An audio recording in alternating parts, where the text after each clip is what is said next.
This lecture will present one of the key doctrines of Buddhist philosophy, namely the doctrine that denies the existence of the self. It is first necessary to consider the background upon which the Buddha presented his view about the self. So recall that the Buddha was responding often to the Vedic tradition. And from that Vedic tradition, there arose these ascetics, these people that gave up pleasure and worldly goods. Part of what the ascetics were attempting was to find the true self, to discover knowledge about the true self. And that true self would be something that would be immune from suffering. So by getting rid of worldly goods, getting rid of pleasure, you're stripping away all these layers to find the true self. And that true self is supposed to be liberated from the cycle of rebirth. Now, the Buddha had an alternative approach. He said that rather than a self being liberated from the cycle of rebirth and then going somewhere else, rather there's no self at all. So he presents this view that's been called the Anatmadvada, which gets translated in a variety of ways, and what's going on here is some ambiguity. So the Vada part means doctrine, so he's advancing some sort of doctrine. But Atman then is self, so it's a doctrine that concerns the self in some way, and then that very first prefix, an, is just like our prefix in English, un. So it means no, not, or non. And so there's some sort of negative claim being made about the self. And some people interpret that as denying the self's existence. Some people will interpret it as saying that we should be agnostic about the self. And I think most helpfully, as I'll be going on, he's denying a specific understanding of what the self is. So he's denying this Brahmanical understanding of there being a true self. So there is no such true self, although and maybe in some weaker sense, there's a self.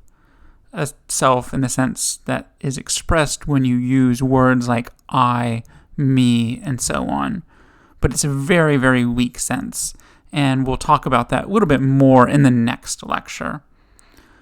But right now, we should look at the type of self that the Buddha denies. Now, the type of self that the Buddha denies, I think, has three different characteristics that he'll play up at different points. One of those characteristics is that the self is a substance or a thing. So it's some sort of stable entity out there in the world. And I'm using the word substance coming from Western philosophy to indicate an ultimate reality of substantial thing. And what is that opposed to? Well, it's opposed to mere qualities and things that are more like processes. So in denying the existence of a self, the Buddha is denying that there's some entity that is like other things in the world, like rocks, wood, carbon, and so on. Bound up with that first understanding of what a self might be is the thought that it might be something enduring or permanent. What's going on here is that the Brahmanical ascetics that the Buddha is responding to thinks that there's a true self that exists eternally or permanently. And so it might undergo various changes. And so you have different experiences throughout the course of your life. Sometimes you have pleasure, sometimes you suffer. But underlying all those changes, standing under all those changes like a substance, is this permanent self that is unchanging and will exist eternally. Finally, the third characteristic of a self that the Buddha denies is something that would determine itself, be in control of itself. And here you should think about the analysis of suffering given in the previous lecture, which already will indicate that there is no such thing that fully determines itself, but rather everything that exists is dependent on other things. So now that we've identified these three characteristics of what a self might be, and the type of self that the Buddha denies, let's look at some of his arguments against the existence of such a self. One of the most prominent arguments against the existence of the self is presented in the discourse on the parable of the water snake. In this discourse, the Buddha is discussing various topics with his students, the bhikkhus, and he asked them, quote, "Do you see a way that a person could grasp onto the doctrine of attachment to a permanent self? Could they grasp onto such a doctrine that would not give rise to sorrow, lamentation, pain, despair, and distress?" His students answer, "No, sir."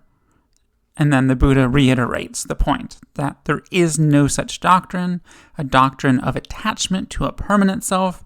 There is no such doctrine that would not lead to bad things, would not lead ultimately to something like unhappiness. And notice here how the translation gives some content to what the Buddha is denying. So this translation makes it such that the Buddha denies the existence of a permanent self and also the attachment to a permanent self. Now that we see what sort of doctrine about the self that the Buddha denies, we might ask, why exactly does the belief in such a permanent self or the attachment to such a permanent self lead to unhappiness? This passage doesn't really clarify that, but I think we can point out some of the ideas that the Buddha holds in other places to fill in the gaps. So roughly, the argument runs as follows. First, to be attached to a permanent self will entail having desires. And that's because if you believe that you have a permanent self, you want things to go well for that self. You want that self to have certain things. So you might recall from the previous lecture the notion of greed. Greed is a desire to have things for oneself. There's also other desires like hatred, the desire to avoid the self having certain things. So that's the Buddha's first point, that believing in the existence of a permanent self, having attachment to it, entails having desires. And his second point or premise is that having such desires will lead to suffering.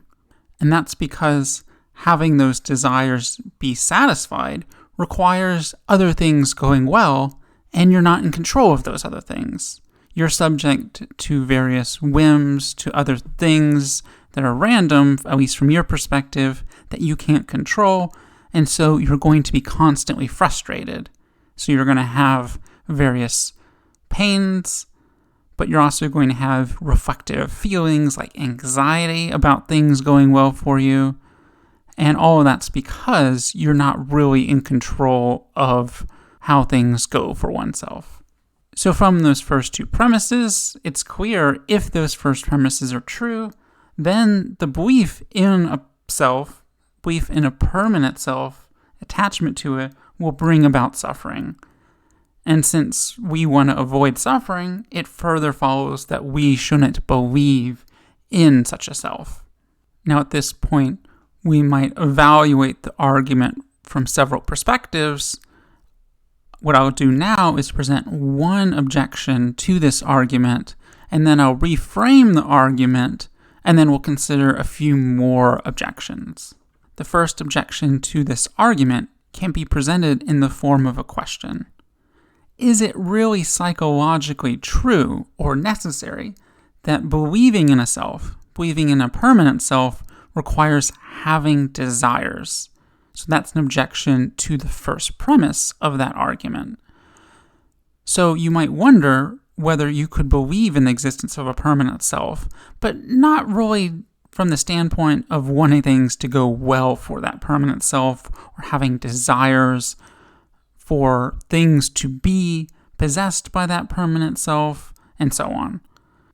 And so you might be sort of detached from that self, but have various grounds for positing its existence. So you might have various arguments that convince you that there is a permanent self, but you might not have attachment for that self insofar as you don't have strong desires about things going well for that permanent self.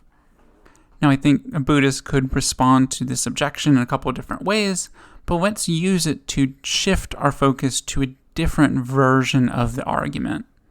This version of the argument is put in much more metaphysical terms. It holds that to believe in the self is to believe in something that is self-determining, that is to say, something that is in control of its own life. But due to the metaphysical view of dependent arising, the view that everything depends on other things, it's the case that one's ability to be in control of one's own life is constantly undermined.